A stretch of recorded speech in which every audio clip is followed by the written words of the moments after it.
তেওঁ আচলতে নিজৰ কাৰণে মুখ্যমন্ত্ৰী হৈছে নে আমাৰ কাৰণে মুখ্যমন্ত্ৰী? সফল মুখ্যমন্ত্ৰীটো তেওঁ নহয়। মুখ্যমন্ত্ৰীৰ পত্নীৰ যিখিনি আচলতে সম্পত্তি আহৰণৰ যিখন আচলতে এখন ৰেচত অৱতীৰ্ণ। মুখ্যমন্ত্ৰী তোমাৰ দৃষ্টিভংগীৰে এগৰাকী সফল মুখ্যমন্ত্ৰী বুলি তুমি ক'ব বিচাৰানে?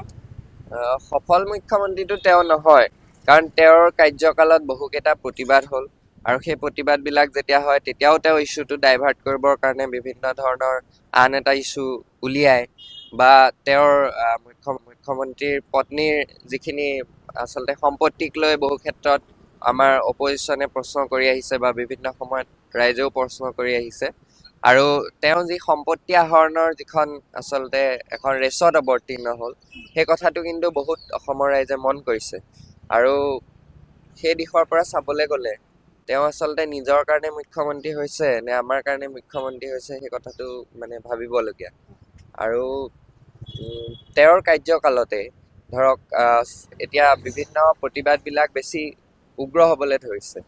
গতিকে যেতিয়া মানুহ অসন্তুষ্ট হয় তেতিয়া এইটো কথা স্পষ্ট যে তেওঁ আচলতে কেতিয়াও সফল মুখ্যমন্ত্ৰী হ'ব নোৱাৰে।